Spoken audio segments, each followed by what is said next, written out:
Anyway,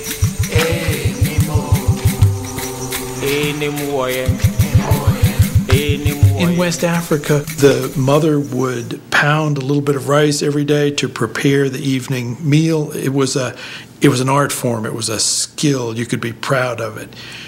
You then found yourself doing the same thing. You're growing rice, but now it's completely different. Libon, I call you. Oh, Libon. Libon, I call you. The sound of the pounding of rice in Africa was the sound of domesticity, but the sound of pounding rice in South Carolina was the sound of exploitation.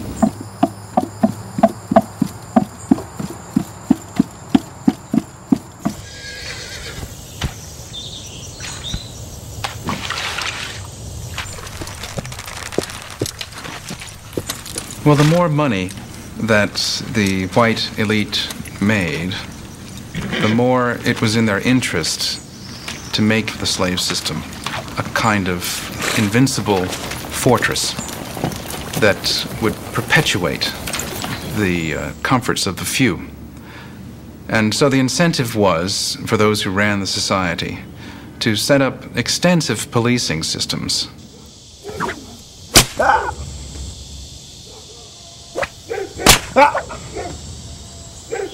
A slave, especially under these circumstances, wants to survive, wants to be free. And it also doesn't take much imagination to understand the anger of being enslaved, of being held against your will, seeing your loved ones subjected to treatment that no human beings ought to experience. The first time, your punishment was whipping. If you ran away a second time, there would be an R branded on your right cheek. The third time, one of your ears would be severed, and another R would be burned onto your left cheek for runaway. And if you ran away a fourth time, if you were a man, the punishment was castration.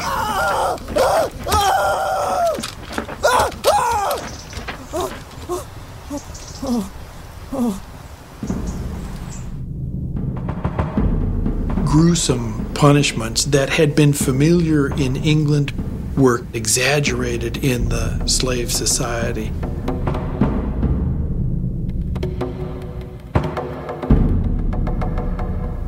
The planter had to calculate that I can punish this person even if they die. I can import new people from West Africa, and I'm making so much money in this process that I can afford to do it.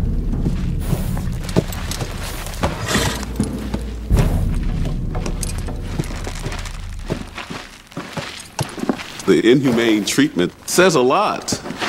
That indeed they're resisting their enslavement, that like any other human being whose rights and opportunities are being taken away, that they're going to resist and fight back. Burning down barns was something that occurred regularly and increased during harvest time when the workload was heaviest. Poisoning could not be caught readily, and it was often something that was feared by whites even when it didn't exist. One symptom of their fear was that there was a law that white men had to carry guns when they went to church. Sunday was the only day off for enslaved people. And so the white folks feared that the uprising, if it ever came, would happen on Sunday when all the whites were gathered in church. Therefore, the white men were required to carry their guns to church. It was on a Saturday night, September 1739. It was a work crew.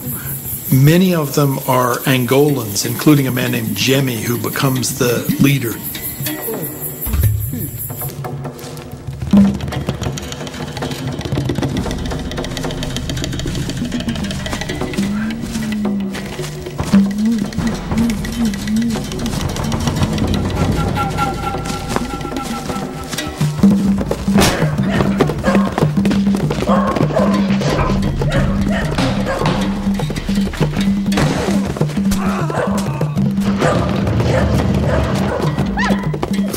The fated Sunday finally came on the Stono River, southwest of Charleston.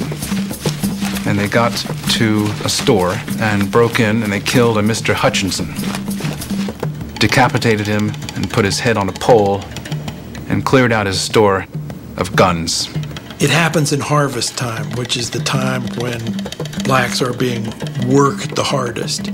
It also happens in malaria time, and there is an epidemic going on in Charleston, which has virtually shut down the town.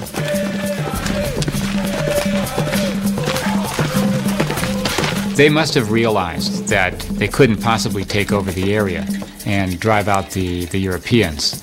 But they did recognize the possibility that if they took common action as soldiers, they might be able to escape. The governor of Florida had already issued a decree that any African who was a slave who made it to Florida would be free, and there was indeed a colony there of ex-slaves. There is this African manned fortification, and when the Stono Rebellion breaks out, it becomes clear that what these people are trying to do is to reach Fort Mose.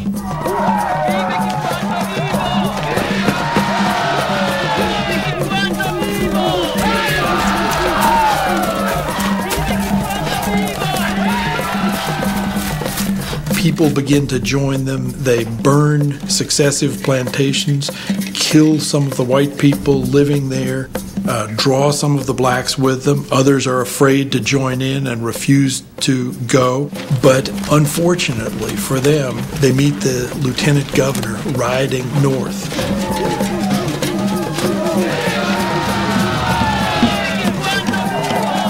They gave chase to him, but he was able to sound the alarm, and then, of course, a posse is formed, and they set out after this group of Africans.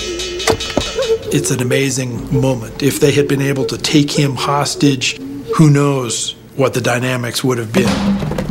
These people are pursued south for a day or two. If they had been able to go another 24 or 48 hours so that more people could have joined them, their strength would have been greater, and who knows what the prospects would have been. And the whites came on them. They surrounded these men and they fired on them. A lot of them were scattered. Many of them were killed. Some of them escaped into the swamp, but those that they did capture, they chopped their heads off and put their heads on poles leading out down what is today US 17 out of Charleston to send a message to the other Africans. This is what will happen to you if you rebel. After the Stono Rebellion, all of the separate laws governing slavery were consolidated into a single code. This Black Code restricted the movement of black people and regulated almost every aspect of the lives of the enslaved. The crushing of the Stono Rebellion was a tragedy. To me, these people were freedom fighters. Someone like Jemmy, newly arrived from Angola, is able to show others around him that this is not the only way to live. This can change. It may not change this time, but it will change in the future.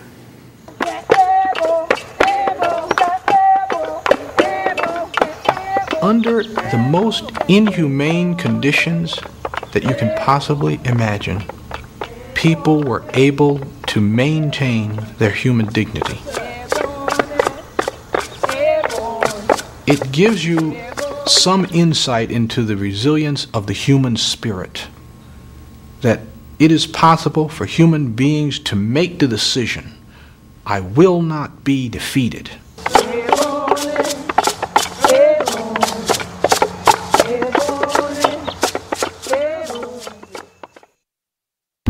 Next time, America's thriving colonies are heavily dependent on slave labor. Slavery was an extraordinary goose that laid the golden egg. The war for independence brings the enslaved new hope. For them, the revolution really was a freedom struggle. Is liberty in the air? The country that says to the world we bring ourselves into existence on the principle of human freedom is founded on slavery. Experience more of the personal stories, triumphs, and challenges enslaved people faced at pbs.org. Learn more about the continuing efforts of enslaved and free Black Americans to gain equal rights under the law. Nana bine bibia beno, nana mayetin semfo, ose aye. Osubetom frama for boy, ebekoro sana bide.